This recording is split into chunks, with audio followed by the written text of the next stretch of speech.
अस्सलाम वालेकुम, मैं हूं आदिल शाहजेब। ओपोजिशन आज कौमी असम्बली के इजलास में शिकायत कर रही थी कि उनका कानून साजी का हक छीना जा रहा है और मुशावरत नहीं की जा रही। जवाब में हुकूमत ये कह रही है कि ओपोजिशन का शिकवा बजा है, लेकिन जब हर फोरम पर तनकीद और बात ना करने की रविश बरकरार रखी जाए ओपोजिशन की जानिब से, तो फिर हुकूमत के पास कोई ऑप्शन ही नहीं बचता। और यही वजह बताते हुए आज भी हुकूमत ने कौमी असम्बली में 21 बिल्स पास करा लिए, जिनमें बैरून मुल्क पाकिस्तानियों को वोट देने के हक का बिल, आलमी अदालत इंसाफ तरमीमी बिल जिसमें कुलभूषण यादव का भी जिक्र है, वो शामिल है। इसी दौरान ओपोजिशन ने स्पीकर डेस्क का घेराव भी किया और डिप्टी स्पीकर के खिलाफ तहरीक अदम एतमाद लाने का ऐलान भी कर दिया। तहरीक अदम एतमाद नून लीग के रहनुमा जावेद अब्बासी और खुर्रम दस्तगीर ने जमा कराई, जिसमें भी यही एतराज़ उठाया गया है कि अवामी नुमाइंदों को बोलने के हक से महरूम किया गया और कानून साजी का हक छीना गया। जिसके बाद वज़ीर आज़म के मौसूसी डॉक्टर शहबाज गिल ने ट्वीट किया कि ओपोजिशन का डिप्टी स्पीकर के खिलाफ तहरीक अदम एतमाद एक ड्रामे के सिवा कुछ नहीं। कानूनी तौर पर बजट इजलास के दौरान तहरीक अदम एतमाद आ ही नहीं सकती। इसी तमाम सूरत हाल पर बात करेंगे साबिक स्पीकर और नून लीग के रहनुमा सरदार अयाज सादिक साहब हमारे साथ मौजूद है। सरदार साहब, जो कुछ भी आज कौमी असम्बली में हुआ उसकी कोई जस्टिफिकेशन गवर्नमेंट ने तो अपनी दे दी है, लेकिन देखें मामला ये है कि इस बात में भी वजन है कि ओपोजिशन अगर गवर्नमेंट के साथ बैठे ही नहीं, जितनी पोलराइजेशन हो गई है, पीपल्स पार्टी और नून लीग आपस में बैठ रही नहीं है, लेकिन आपका गिला क्या है आज जो कुछ हुआ उसमें? क्रक्स उसका आप अगर मुझे बता दें कि क्यों नहीं होना चाहिए था। हम वहाँ पे ढूंढ रहे थे कि बिल तो अभी नीचे रखा हुआ है और ये बिल ले आए हैं और ये बिल को तेजी से करना चाह रहे हैं। हमने इनसे कहा कि जी आप हमें बात करने हैं, कहने लगे हमें बिल पहले पास कर देते हैं, बाद में बात कर लीजिएगा। ये कहाँ हुआ है? ये पहले भी स्पीकर साहब ने किया है कि पहले बिल पास हो गया, कहते हैं आप बात करें, तो फिर बात करने का तो फायदा ही कोई नहीं कि जो हम तजावीज़ देना चाहते हैं, अमेंडमेंट देना चाहते हैं, बहुत इंपॉर्टेंट लेजिस्लेशन हो रही है। मैं इसमें एक चीज़ और ऐड कर लूँ, एक होता है कानून और एक होती है पास्ट प्रैक्टिस। जब बहुत हसास लेजिस्लेशन हो रही होती है, जिस तरह ये कुलभूषण के केस वाला कर रहे हैं, उसको एक्सेस दे रहे हैं, काउंसलर एक्सेस दे रहे हैं और उसके लिए ख़ास तौर से कुलभूषण के लिए हुकूमत कानून बनाना चाह रही है, तो मैं इनसे ये सवाल करता हूँ कि हिंदुस्तान ने यूनाइटेड नेशंस की रेजोल्यूशन को कितनी दफ़ा ठुकराया और कितनी दफ़ा ना किया है। जो आप कह रहे हैं इंटरनेशनल कोर्ट ऑफ जस्टिस ने कहा है कि उनका जो फैसला है वो पढ़ लें, भाई वो फैसला हमसे डिस्कस तो कीजिए, आप अपोजिशन के सामने रखें, हम आपको तजवीज़ भी दे सकते हैं, मगर आपने पहले इसको एक ऑर्डिनेंस के तहत रात के वक्त किया और फिर ये ऑर्डिनेंस को 15-20 दिन छुपा के रखा कि इन्होंने ऑर्डिनेंस किया। तो इनके दिल में चोरी किस चीज़ की थी कि इसको छुपा के रखना था? अब जब वो लेके आ ही रहे हैं, अगर करना ही चाहते हैं मजबूरी, तो हमसे शेयर तो करें ना। हमें जब पता ही नहीं होगा कि क्या है तो हम किस तरह इसके ऊपर करेंगे? फिर आ गया ओवरसीज पाकिस्तानी का। देखें, ओवरसीज पाकिस्तान का सिर्फ राइट ऑफ वोट नहीं यहाँ बात हो रही, यहाँ हो रही कि वो इलेक्शन भी कंटेस्ट कर सके। फिर इन्होंने कहा कि इलेक्ट्रॉनिक वोटिंग मशीन जो है आप इससे क्यों भाग रहे हैं? अगर दुनिया में मेजॉरिटी इलेक्ट्रॉनिक वोटिंग मशीन करती तो हम भी कर लेंगे। अगर दुनिया में मेजॉरिटी कंट्रीज सिवाय को 5-6 ममालिक के इलेक्ट्रॉनिक वोटिंग मशीन नहीं कर रही, तो फिर हमें ये तो बताएं कि क्यों की जाए। इसमें यही है कि एक चिप निकाला, एक चिप डाला, पूरा रिजल्ट चेंज कर दिया। हमें जिस चीज़ का खदशा है वो बड़ा साफ है और सिर्फ हमें नहीं, पाकिस्तान के पूरे अवाम को, हर बाशऊर इंसान को खदशा है कि इलेक्शन ये रिग करने की बात हो रही है। ये हमारे अब फिर इन्होंने अब ये जो लेजिस्लेशन है ये बड़ी इंपॉर्टेंट लेजिस्लेशन होती हैं।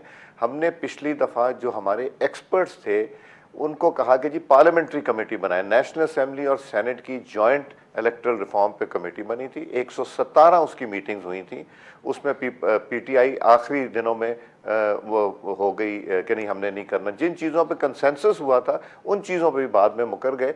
तो हम तो अगर पास प्रैक्टिस देखनी है, जो वायबल प्रैक्टिस है, जो एक्सेप्टेबल प्रैक्टिस है, कि वो कहते हैं कि जी सारे बैठ जाएं, 3 महीने का टाइम है आपको, 3 महीने के अंदर आपने इलेक्टोरल रिफॉर्म्स के ऊपर करना है, वो तरीका था। ये तरीका नहीं है कि आप बुलाएं पार्लियामेंट्री प्रैक्टिसेस के ऊपर मीटिंग करें, आटे के ऊपर करें, कहीं शुगर मांगे। लोड शेडिंग हो रही, लोड शेडिंग में बात करना चाहते हैं, वो कहते हैं एनआरओ मांग रहे। सो वो बेचारों को फोबिया हुआ है, परफॉर्मेंस है नहीं, सिर्फ फोबिया के ऊपर वो अभी तक डिपेंड कर रहे हैं कि शायद ये हम झूठ बोल बोल के आवाम को बेवकूफ़ बना लें। सो लेजिस्लेशन अगर करनी थी, मीनिंगफुल लेजिस्लेशन करनी थी, تو اپوزیشن کو کانفیڈنس میں لے کے کرتے تو بہتر ہو جاتی. یہ جو ہوگی یہ پتہ نہیں کتنی دیر سسٹین کرتی ہے, کتنے دیر نئی گورنمنٹ آئے گی اس کو چینج کر دے گی. سو یہ سسٹینیبل انہوں نے کوئی کام نہیں کیا, جبکہ کیا جا سکتا تھا. They are doing, maybe they are doing the right thing, but the wrong way has been اچھا adopted, Ayaz which Sadiq makes صاحب it آپ نے wrong. بڑی تفصیل سے ذکر کیا کہ آج قومی اسمبلی میں کیا ہوا, مختلف جو بلز وغیرہ تھے اس میں کلبھوشن یادو کا معاملہ تھا, الیکٹرانک ووٹنگ کا معاملہ تھا, پھر ایک اور نیپرا آرڈیننس کا معاملہ ہے جو اختیار دے دے گا گورنمنٹ کو, بجلی کی پرائسز جو ہیں وہ آسانی سے بڑھا دی جائیں گی. لیکن یہاں پر سر سوال یہ ہے کہ آپس میں بیٹھ کر مفاہمت سے قومی اسمبلی مطلب قومی مفاد میں فیصلوں کا تو اب ماحول ہی نہیں رہا. حکومت اور اپوزیشن پولرائزیشن کا ایک ماحول ہے, آپس میں بیٹھنے کے لیے نہیں تیار, اور پھر اپوزیشن خود بھی ڈیوائیڈڈ ہے, نون لیگ پیپلز پارٹی کے ساتھ بیٹھنے کو نہیں تیار. تو یہ تو اس سے متاثر جو ہیں وہ عوام ہو رہی ہیں اور وہ ذاتی مفادات اور چھوٹی چھوٹی چیزوں کی وجہ سے ہو رہی ہیں. نہیں, اس میں ایسی بات نہیں ہے کہ پیپلز پارٹی اور مسلم لیگ نون آپس میں نہیں بیٹھنا چاہ رہی. شہباز شریف صاحب نے جو ڈنر دیا تھا وہ یہی تھا کہ how do we tackle the coming budget جو اس جون میں آنا ہے, اس کے حوالے سے. اب کل بھی ہماری ایک میٹنگ ہے جس میں اپوزیشن اور گورنمنٹ بیٹھ کے اسٹریٹجی بنائے گی کہ بجٹ میں اس میں پیپلز پارٹی بھی آئے گی, اس میں JUIF بھی آئے گی, اس میں مینگل صاحب کی پارٹی بھی ریپرزینٹیڈ ہوگی, ہوتی صاحب بھی آئیں گے, محسن داور صاحب بھی آئیں گے. تو ساری اپوزیشن انشاءاللہ اس میں آئے گی. آ کے تو انشاءاللہ ہم کل اسٹریٹجی بنائیں گے سیشن سے پہلے کہ ہم نے کس طرح یہ کرنا ہے. سو اس لیے نہیں, آج بھی دیکھیں جو بھی پروٹیسٹ ہوا, اگر نون نے پروٹیسٹ کیا تو پیپلز پارٹی بھی کھڑی ہوگی, اگر پیپلز پارٹی نے کیا ہے تو نون بھی کھڑی ہوگی, بیکاز وی وانٹڈ کہ یہ بات تو کرنے دی جائے نا.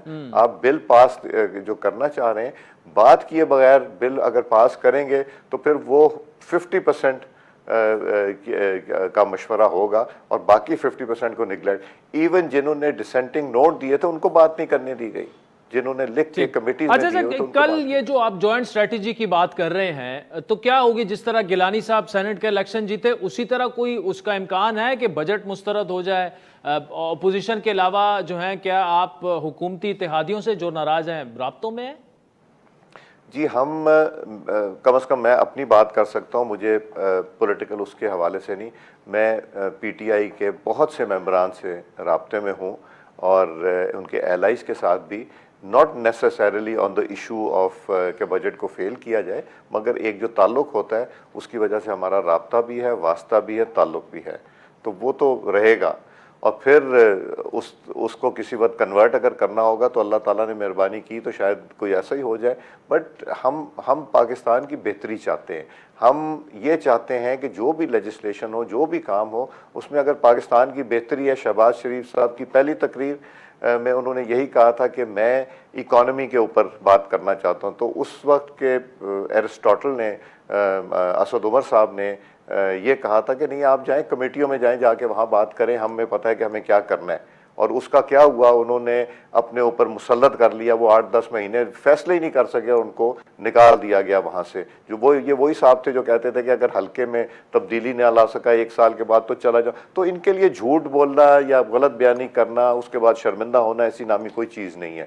تو اس لیے ان کو ذرا سا رسپانسبل ہونا چاہیے, ذرا سا رسپانسبل ہو کے نیشنل انٹرسٹ کی چیزیں جو ہیں وہ کنسنسس سے کرانے کی کوشش کرنی چاہیے. سردار Ayaz Sadiq sahab, thank you so much for joining us. سازین لے چلیں گے آپ کو سینٹ کے معاملات پر. بریک کے بعد سینیٹر سلیم مانڈوی والا صاحب ہمیں جوائن کریں گے, پیپلز پارٹی کے سینئر رہنما. ان سے پوچھیں گے کہ کمیٹیوں کی یہ جو کہا جا رہا ہے بندر بانٹ کر دی اپوزیشن نے, اس میں کتنی حقیقت ہے, پتہ چلے گا ہمیں ایک بریک کے بعد.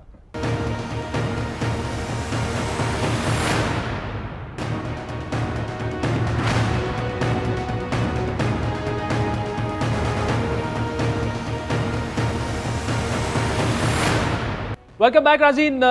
بات کریں گے سینٹ میں جس طرح سے سینٹ کی جو کمیٹیاں ہوتی ہیں اس پر الزامات یہ لگ رہے ہیں کہ پیپلز پارٹی ہو, نون لیگ ہو, زیادہ پیپلز پارٹی پر لگ رہے ہیں کہ انہوں نے کمیٹیوں کی بندر بانٹ کی. خصوصاً ایسے لوگوں کو بھی کمیٹیاں ملیں جو کہ پیپلز پارٹی سے ان کا تعلق نہیں تھا, اور گیلانی صاحب کو لیڈر آف دا اپوزیشن بنانے میں جو 5-6 لوگ شامل تھے جو سینیٹرز, ان کو بھی سب کو تقریباً کمیٹیاں دے دی گئی ہیں.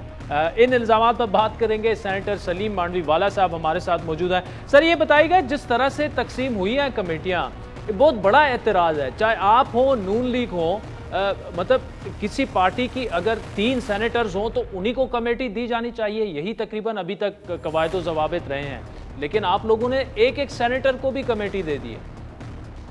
देखिए, मैं आपको एक बात बताऊं, सिर्फ ये जो सेनेट में कमेटीज का सिस्टम होता है, अगर आप हिस्टोरिकली देखें, not only this particular election and distribution of committees, ये अपने एलाइज के साथ मिलके होता है। अगर आप नून को भी देखें कि नून ने किस तरह अपनी कमिटीज डिवाइड की हैं, उनके भी एक एक दो दो सेनेटर्स थे जिन पार्टियों को उन्होंने कमिटीज दी हैं।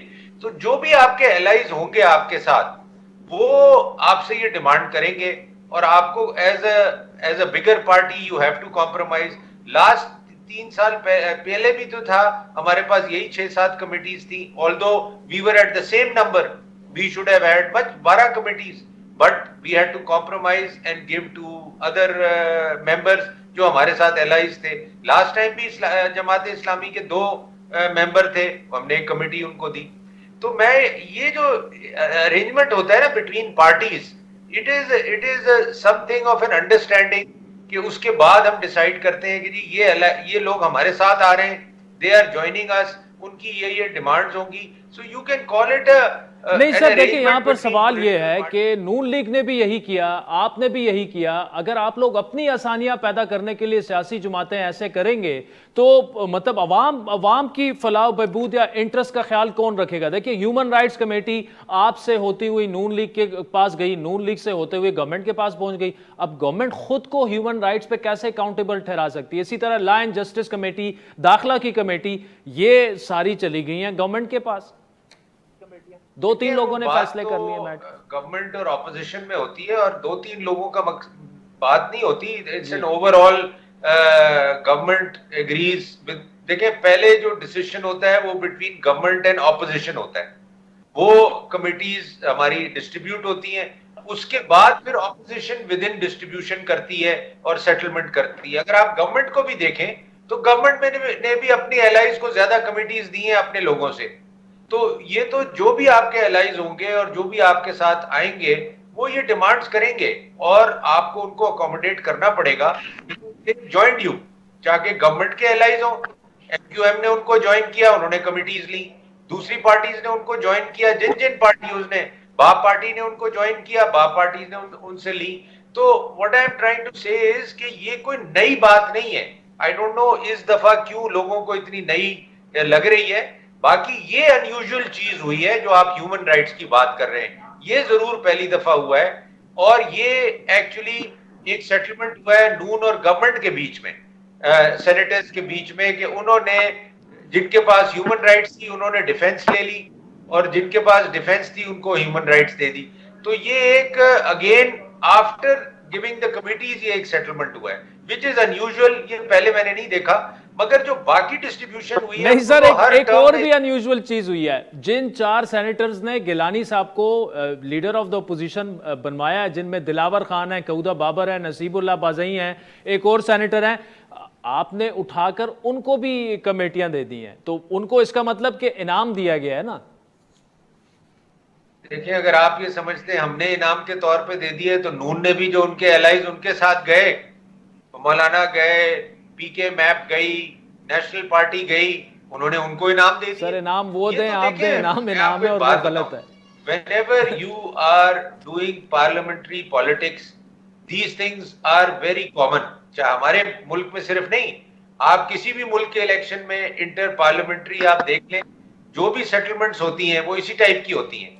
और क्योंकि इंडिपेंडेंस ग्रुप एक अलग बन गया इन द हाउस, जिसने ना गवर्नमेंट के साइड किया और इवेंचुअली डिसाइड किया कि जी हम पार्ट ऑफ ऑपोजिशन के साथ हम ज्वाइन करेंगे, और जो भी पार्टी की या इंडिपेंडेंट ग्रुप्स की बातचीत हुई उसके बाद ये सेटलमेंट हुई और उसके बाद उन्होंने ज्वाइन किया और उन्होंने वोट किया।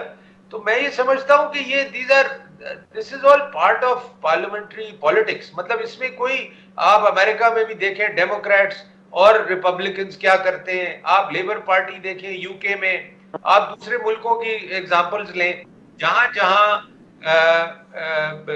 फ्रैक्शनल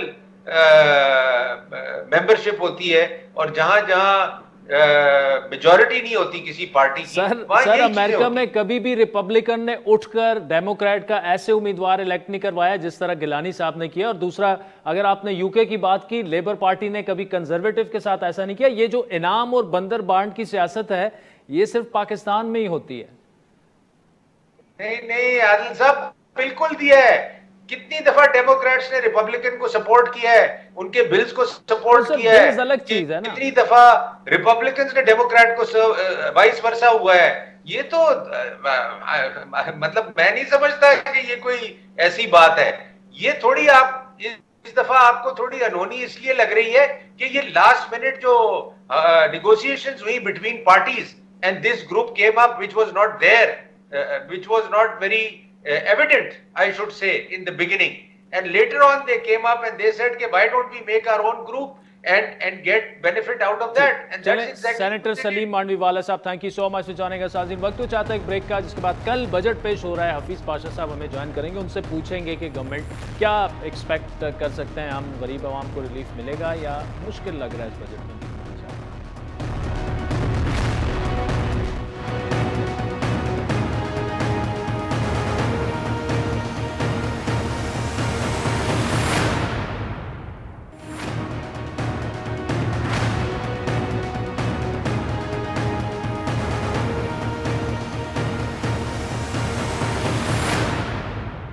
वेलकम बैक नाज़रीन। कल विफाकी बजट पेश होना है और बजट से पहले सबसे ज्यादा पूछा जाने वाला सवाल यही होता है कि ये बजट मुल्क की गरीब आवाम के लिए कुछ बचत का सामान लाएगा या महंगाई की चक्की में पिसी आवाम को मजीद पिसने पर मजबूर कर देगा। आज वजीर खजाना शौकत तरीन ने कौमी इक्तिसादी सर्वे पेश करते हुए आने वाले बजट में गरीब आवाम के लिए भरपूर रिलीफ की खुशखबरियां सुना दी हैं। तरीन साहब के बकौल इस बार बजट में सबसे ज्यादा बड़ी चीज जो है वो हमारी जानिब से, यानी हुकूमत की जानिब से गरीब का ख्याल रखना होगा। मुशीर खजाना ने हालिया दिनों में मुल्की माशी नमू में होने वाली तरक्की पर भी वज़ीर-ए-आज़म को भरपूर मुबारकबाद दी। उनके बकौल हुकूमत ने दूरअंदेश फैसले किए, जिसमें वज़ीर-ए-आज़म का स्मार्ट लॉकडाउन बड़ा फैसला था। मॉनिटरी और फिस्कल फैसले जो थे, इसके अलावा तामीरात समेत अहम वजारतों में मराहत के फैसले और IMF से उसी मराहत लेने जैसे फैसले शामिल हैं। और जब कोविड के बायस बेरोजगारी में 2 करोड़ अफराद का इजाफा हो रहा था, इन फैसलों के बायस वो लोग अब दोबारा से बरसरे रोजगार हो गए। जिस वक्त कोविड-19 शुरू हुआ तो उस वक्त तकरीबन जो आपकी वर्किंग पॉपुलेशन थी वो तकरीबन 56 मिलियन थी और वो गिर के 35 मिलियन पे आ गई। 2 करोड़ लोग जो हैं वो आउट ऑफ जॉब हो गए। लेकिन जो कि प्राइम मिनिस्टर की बड़ी प्रूडेंट किस्म की ये पॉलिसीज थी कोविड पे, उसकी वजह से अक्टूबर 2020 में जो है ये पॉपुलेशन, वर्किंग पॉपुलेशन वापस कोई तकरीबन 53 मिलियन पे वापस आ गई। इसका मतलब है आप कोई तकरीबन। इसके अलावा वफाकी वज़ीर ख़जाना ने आज ये भी कहा कि पाकिस्तान में इन्फ्लेशन या महंगाई की वजह जो है वो मार्केट में, आलमी मार्केट में कीमतों में इजाफा है। क्या वाकई ऐसा है? इस पर तफसीली गुफ्तगू करेंगे। साबिक वज़ीर ख़जाना और माहिर मईशत डॉक्टर हफीज़ पाशा साहब हमारे साथ मौजूद है। पाशा साहब, तरीन साहब ने आज ये कहा कि बेरोज़गारी का लेवल जो है वो कोविड से पहला वाला जो है वो तकरीबन ख़त्म हो चुका है। मतलब उससे पहले जो एम्प्लॉयमेंट थी, जो 2 करोड़ अफराद बेरोज़गार हो गए थे दरमियान में, वो अब बेरोज़गार नहीं रहे। सर, आपकी टेक क्या है इस पर? देखिए, मेरा ख्याल ये कि हमारे वज़ीर ख़जाना जो हैं वो PBS ने पिछले साल अप्रैल जून के दौरान एक सर्वे किया था जी, 6000 घरानों का सर्वे किया था, जिसमें वो ये कोशिश किया था उन्होंने कि पता करें कि लोगों को क्या क्या नुकसान हुआ है।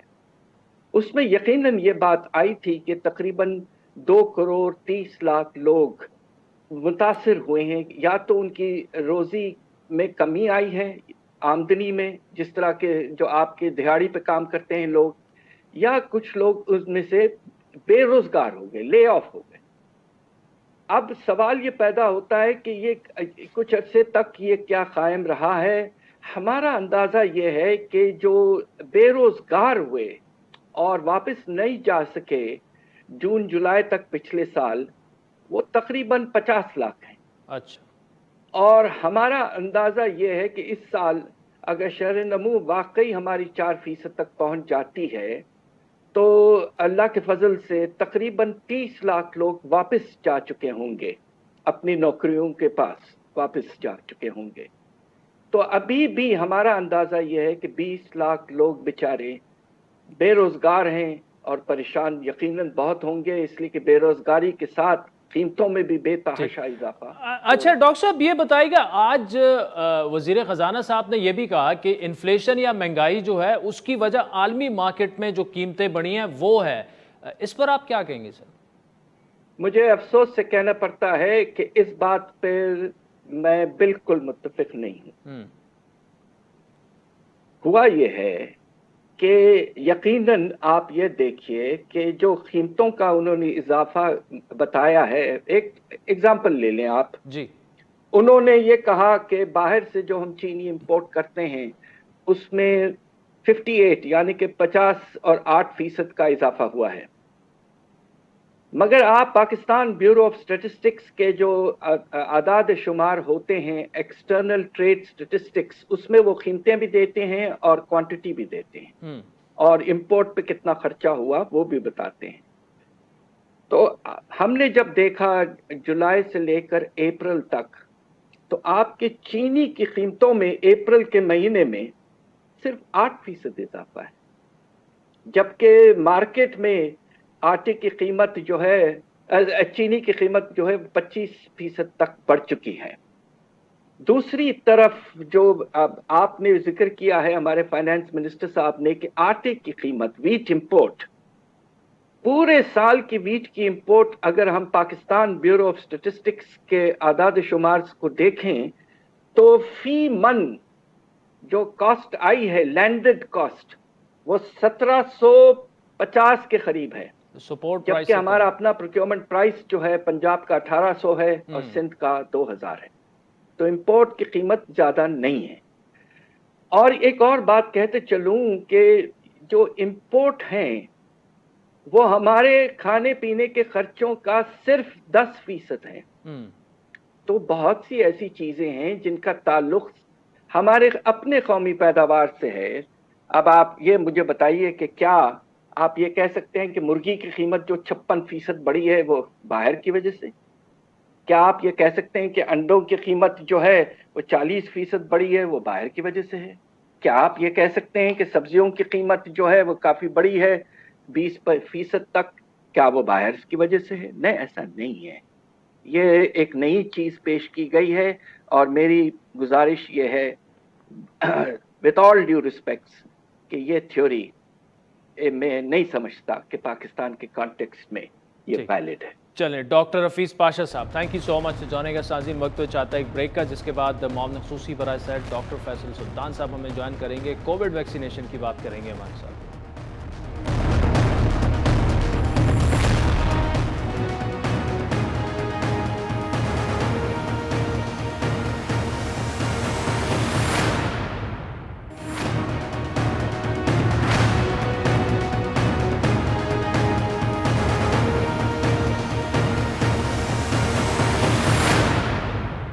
वेलकम बैक नाज़रीन। पाकिस्तान में कोरोना केसेस की शरह हुकूमत के बेहतर इकदामात, वैक्सीनेशन ड्राइव और अवाम की जानिब से एहतियात के सबब नीचे आना शुरू हो चुके हैं, लेकिन मुल्क भर में अब तक सिर्फ 1 करोड़ अफराद को तकरीबन वैक्सीनेट किया जा चुका है। हुकूमती आदाद शुमार के मुताबिक रोज़ाना की बुनियाद पर तकरीबन 3.5 लाख अफराद जो हैं वो उन्हें वैक्सीनेशन की डोजेज लगाई जा रही हैं, जबकि हुकूमत का हदफ इस साल 7 करोड़ अफराद को वैक्सीनेशन लगाने का है। हुकूमत चाहे वो विफाकी हो, सूबाई हो, हर सतह पर कोरोना की वैक्सीनेशन जो है उस हवाले से अपना काम कर रही है, लेकिन अब भी लोगों में कोरोना वैक्सीन के हवाले से खदशात पाए जाते हैं। इस हवाले से सूबों ने कुछ इकदाम किए हैं जो काबिल सताइश हैं, जैसे कि सिंध ने कोरोना वैक्सीन ना लगवाने वाले सरकारी मुलाजमीन की तनख्वाहें रोकने का फैसला किया। खैबर पुख्तूनख्वा ने तमाम सरकारी मुलाजमीन के लिए कोविड वैक्सीन लाजमी करार देते हुए 15 जुलाई की डेडलाइन दे दी है। इसके बाद भी वैक्सीन ना लगवाने वाले मुलाजमीन का दफ्तर में दाखिला ममनू होगा। पंजाब में भी कोरोना की वैक्सीन ना लगवाने वालों की सिम ब्लॉक करने समेत ऐसे अफराद के मुख्तलिफ मकामात पर दाखिले पर पाबंदी की तजवीज़ भी है। और ये इतलात भी है کہ ایسے ہی چند سخت اقدامات پر وفاقی حکومت نے بھی غور شروع کر دیا ہے، اور اسی پر تفصیلی گفتگو کرنے کے لیے ہمارے ساتھ اس وقت موجود ہیں معاون خصوصی برائے صحت Faisal Sultan sahab. Doctor sahab, thank you so much for joining us. پہلے تو آپ کو، آپ کی ٹیم کو مبارکباد بھی دیں گے، جیسے پاک ویک کے نام سے ویکسین پاکستان میں اب یہیں پہ اسمبل ہونا شروع ہو گئی ہے، مینوفیکچر ہونا شروع ہو گئی ہے۔ 2-3 مہینے پہلے تک تو ہم سوچ بھی نہیں سکتے تھے، لیکن سر یہ بتائیے گا کہ اوور آل سچویشن جو ہے وہ کیا ہے؟ کیا کوئی سخت اقدامات وفاقی حکومت بھی کرنے جا رہی ہے کہ جو لوگ ویکسین نہیں لگوا رہے وہ بھی اس طرف آ جائیں؟ بہت شکریہ جی۔ ایک تو یہ کہ جب یہ معاملہ شروع ہوا ویکسینز کا، اور ہم نے اعداد و شمار فورکاسٹ کرنے شروع کیا، اندازہ لگانا شروع کیا کہ آخر ہمارے ہاں کتنی ویکسین استعمال ہوگی یا کتنی چاہیے ہوگی، تو ہم میں سے بہت سے لوگوں کا یہ خیال تھا سمیت میرے کہ جو ایک پہلا ریلا ہے، ایک پہلی تعداد لوگوں کی ہے، خاص طور پہ شہروں میں رہنے والے، اور جو اس معاملے سے زیادہ اویئر رہیں، وہ خود بخود پہلے لگوا لیں گے، اور یعنی ایک ولنگ جو ہے کوہورٹ وہ بہت بڑا ہوگا شروع میں، اور وہ لگ جائے گا۔ لیکن اس کے بعد ہمیں کچھ محنت کرنی پڑے گی، اور اس محنت کے 2-3 جسے کہتے ہیں نا بہت اہم کمپوننٹس ہیں، جز ہیں۔ پہلی چیز ہے کمیونیکیشن، اور لوگوں تک پہنچنا، اپنا میسج پہنچانا، اور جو مس انفارمیشن ہے اگر ویکسین کے حوالے سے اس کو دور کرنا۔ تو اس میں جو سخن ہے، جو آپ کی گفتگو ہے، جو ریچ ہے، جو کمیونیکیشن ہے، وہ ایک ایلیمنٹ۔ دوسرا ایلیمنٹ یہ ہے کہ آپ نے جو ویکسین کی رسائی ہے اس کو آسان بنانا ہے، لوگوں کے گھر کے قریب ترین لے جانے کی کوشش کرنی ہے، تاکہ ان کو جسے کہتے ہیں اس میں آسانی ہو، ان کو کوئی مشکل نہ پیش آئے ویکسین تک پہنچنے کی۔ اب ہم اس مرحلے میں آ گئے ہیں جہاں ہمیں بتانے کی بھی ضرورت پڑ رہی ہے، اور ہے کیونکہ ہم 70 ملین لوگوں تک پہنچنا چاہتے ہیں۔ تو اس صورتحال میں حالانکہ روزانہ کی بیسس پہ لاکھوں لوگ آ رہے ہیں ویکسین کروانے، لیکن ہم سمجھتے ہیں کہ اگر اپنا ہم نے ٹارگٹ ریچ کرنا ہے، وہ کروڑوں میں ہے، تو اس میں ہمیں کمیونیکیشن کی ضرورت ہوگی، اور آپ دیکھیں گے اس میں ایک کیمپین آئے گی۔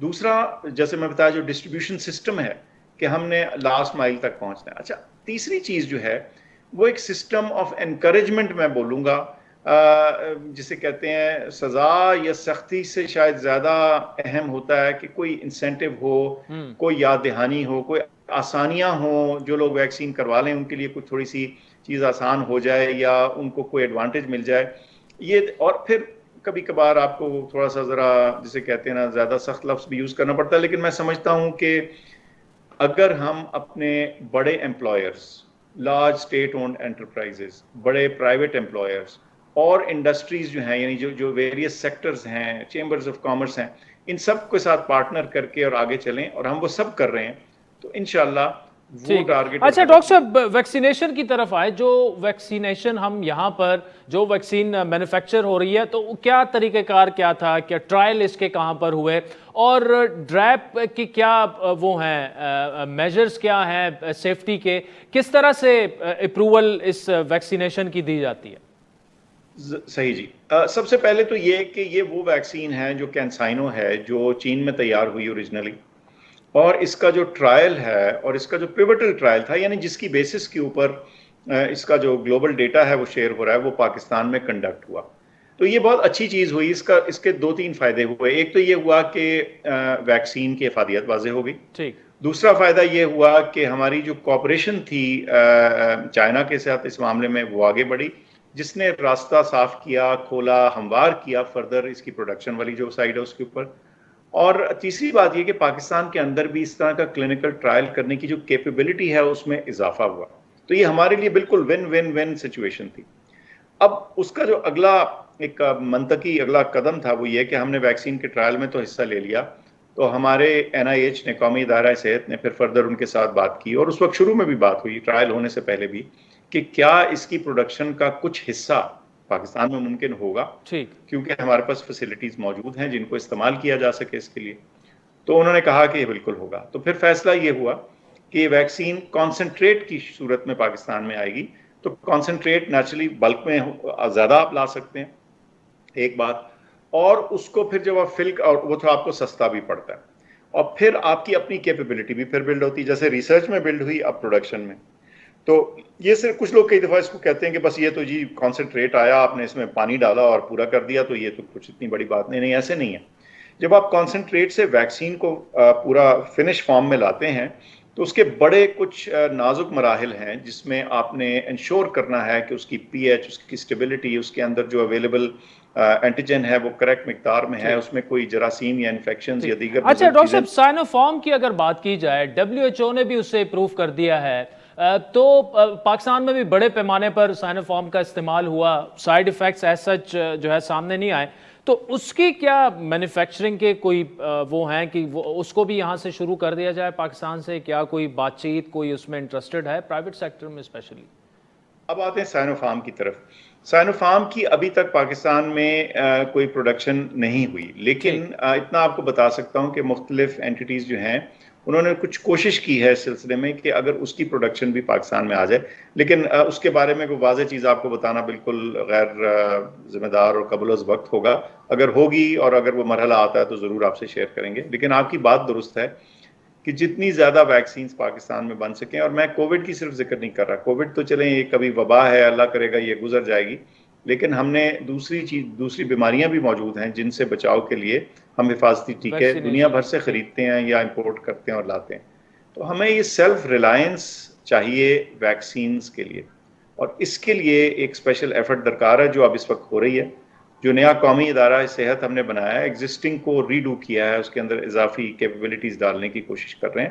تو اس میں ایک ویکسینز اینڈ بایولوجک سینٹر بھی ہے، جس کی وجہ سے یہ جو پاک ویک ہے جو کینسائنو یہ ابھی بنی ہے، اور اس کو آگے لے کے جانے کی ضرورت ہے. اس کے علاوہ ہم سمجھتے ہیں کہ پرائیویٹ سیکٹر کو بھی انکریج کرنے کی ضرورت ہے اور ان کو کچھ آسانیاں فراہم کرنے کی ضرورت ہے تاکہ وہ انویسٹ کریں، تاکہ ہمارا انحصار جو ہے وہ دوسرے ملکوں پہ نہ ہو. پرائیویٹ سیکٹر کی آپ نے بات کی، تو اس کے لیے پلان کیا ہے گورنمنٹ کا؟ اور دوسرا یہ کہ کیا ہم اتنے کیپیبل ہو جائیں گے کہ ہم یہ جو ویکسینیشن یہاں پہ مینوفیکچرنگ ہو رہی ہے یہ پرائیویٹ سیکٹر کو بھی دے دیں گے؟ اگر دے دیں گے تو پرائسنگ کا میکینزم کیا ہوگا؟ کس طرح سے پرائس ڈیٹرمن ہوگی ویکسین کی؟ اس وقت تو جی جہاں تک پرائیویٹ سیکٹر کی مینوفیکچرنگ ہے یہ جو کووڈ ویکسینز کے لیے، اس کے لیے میرے پاس کوئی کلیئر ویزیبلٹی نہیں ہے کہ وہ کب یا کیا ہو سکتی ہے. لیکن میں اوور آل بات کی ذکر کر رہا تھا کہ جو باقی ویکسینیشنز ہیں، یہ جو پاکستان کا اوور آل ویکسینیشن نیڈ ہے، جو ہمارا ایکسپینڈڈ پروگرام فار ایمونائزیشن ہے جس میں بے شمار تعداد میں ہم حفاظتی ٹیکے خریدتے ہیں اپنے بچوں کو لگانے کے لیے، اس پہ ہمیں سیلف ریلائنس چاہیے، ہمیں دوسروں پہ انحصار نہیں چاہیے. میں اس کا ذکر کر رہا تھا. لیکن یہ بالکل آپ کی بات ٹھیک ہے کہ ایک دفعہ جب وہ انڈسٹری چل پڑتی ہے تو پھر قیمت ڈیفینیٹلی کم ہو جاتی ہے. جو لوکلی چیز پروڈیوس ہو رہی ہے اس کے اندر کاسٹ سیونگز آ جاتی ہیں، خاص طور پہ اگر آپ اس کے ہائی والیوم یا ہائی نمبرز مینٹین کر سکیں. اب اس کو ممکن بنانے کے لیے کن چیزوں کی ضرورت ہے؟ ایک تو یہ ہے کہ ہمیں جو ریگولیٹری سسٹم ہے جس کے تھرو کوئی نئی آنے والی چیز جو رجسٹر ہوتی ہے اس کے اپروول ہوتے ہیں، وہ پروسیس آسان بنانے کی کوشش کی گئی ہے. لیکن ابھی بھی میں سمجھتا ہوں کہ بیوروکریٹک ہے. لوگ اس میں جو انویسٹر ہے وہ تھک جاتا ہے، وہ کہتا ہے اچھا چلو کہیں اور چلتے ہیں.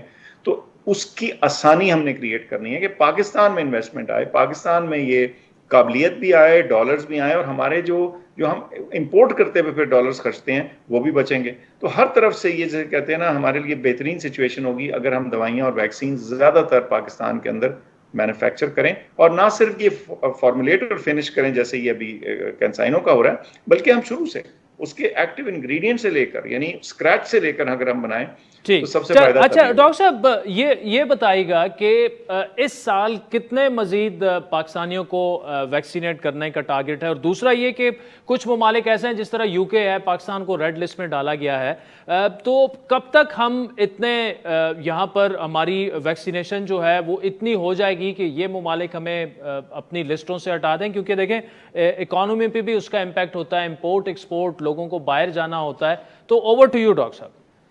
اچھا، پہلے تو ایک بات کہوں کہ میں کسی ایک ملک کو سنگل آؤٹ نہیں کرتا، لیکن میں سمجھتا ہوں کہ اس وقت بہت سارے ممالک کی جو پاکستان کے اوپر پابندیاں ہیں، شاید وہ ایک براڈ برش سے انہوں نے اس چیز کو پینٹ کرنے کی کوشش کی ہے. جو ہمارے نمبرز ہیں، ایون جب ہم اپنے پریشر میں بھی تھے، ہمارے پاس تیسری ویو کی پیک بھی تھی، تو ہمارے جو اعداد و شمار تھے، جو ہمارے بیماری کا پھیلاؤ تھا، پرسنٹیج پازیٹیوٹی تھی، ہاسپٹلس پہ سسٹم پہ سٹریس تھا، ان میں سے کوئی بھی جو میجریبل آئٹم ہے ایسا نہیں تھا کہ ہمیں جو انڈیا کے اندر سچویشن ہے اس سے کمپیئر کیا جا سکتا ہے. تو میں سمجھتا ہوں کہ کچھ تھوڑی سی اس میں اوور ریچ ہوئی. بہرحال ہر ملک کو اپنی پالیسیاں بنانے کا حق ہے, تو چلیں وہ اپنی جگہ بات ہوگی. اب ہم اس سے نکلیں گے کیسے؟ میں سمجھتا ہوں کہ کچھ شرائط لوگ رکھیں گے. ان شرائط میں بیماری کا کم ہونا ایک چیز ہوگی, ویکسینز کا وافر استعمال دو چیز ہوگی, اور تیسری چیز ہوگی ہمارے اپنے ویریفائبلٹی کی, یعنی جو ڈیٹا آپ بھیجتے ہیں جب لوگ ٹیسٹ ہو کے جاتے ہیں تو دوسرے ملکوں میں بھی وہ نیگیٹو رہیں. اب ہم نے بھی دیکھا کہ ہمارے ہاں بھی جو ان باؤنڈ پیسنجرز ہیں ان میں ڈسپرپورشنیٹ نمبر جو ہیں. چلیں doctor Faisal Sultan sahab, thank you so much for joining us. ناظرین آج کے پروگرام پر آپ کے فیڈ بیک کے منتظر رہیں گے. ہمارا ٹویٹر ہینڈل ہے @عادل شاہ زیب. مجھے میری ٹیم سے اجازت دیجیے.